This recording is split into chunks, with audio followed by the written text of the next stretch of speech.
14(3) ধারায় এটা সামারি এনকোয়ারিতে নিয়েছিলাম যে বিষয়টা কি আমরা দেখি বা একটা অধিকতর যাচাইয়ের জন্য এই জন্য একটা আমরা স্থগিত রেখেছিলাম।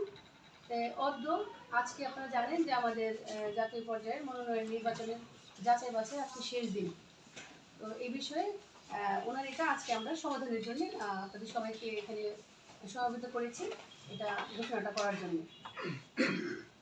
৬৬ দফা ২ এর গ-তে উল্লেখ আছে যে কোনো ব্যক্তি সংসদের সদস্য নির্বাচিত হইবার এবং সংসদ সদস্য থাকিবার যোগ্য হইবেন না যদি তিনি কোনো বিদেশি রাষ্ট্রের নাগরিকত্ব অর্জন করেন কিংবা কোনো বিদেশি রাষ্ট্রের প্রতি আনুগত্য ঘোষণা বা স্বীকার করেন।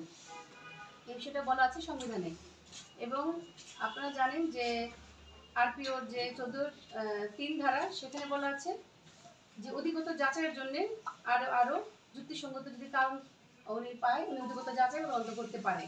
তো সেই প্রেক্ষিতে আমরা ওনার এই ডকুমেন্টটি 2 তারিখে যেটা আমরা ওই উন্মুক্ত ফোরামে উনি জমা দিয়েছিলেন সেটা যাচাই বাছাই করেছি করে আসলে এই ক্ষেত্রে আমরা আসলে এটার সঠিকতা পাইনি এই কারণে যে আসলে সরাসরি ইউকে এমবাসি থেকে ওনারটা বাতিল হয়েছে কিনা বা পরিত্যাগ করা হয়েছে কিনা এই বিষয়ে কোনো প্রমাণপত্র আসলে সরাসরি আমরা পাইনি। ওই জন্য ওনাকে আমরা সময় দিয়েছিলাম আজকে পর্যন্ত। তো যেহেতু এই 2 তারিখের পরে আসলে কোনো প্রকার কাগজপত্র আমাদের নেওয়ার সুযোগ নাই হলফনামায় বা মূল নথিতে, কিন্তু আরপিও ধারা 14(3) অনুযায়ী আমরা সময় নিয়েছিলাম। সেখানেও এই সময়ের মধ্যেও আমরা উল্লেখযোগ্য কোনো পক্ষে এবং এই কাগজটি যাচাই করে কোনো সঠিক তথ্য আসলে পাইনি বিধায় আমরা এই উলিপুর 3 আসনের জনাব মোহাম্মদ মাহবুবুল আলম বাংলাদেশ জামায়াতে ইসলাম ওনার এই মনোনয়ন পত্রটি অবৈধ ঘোষণা করলাম। কথা বলার সুযোগ দেবেন না আপনি?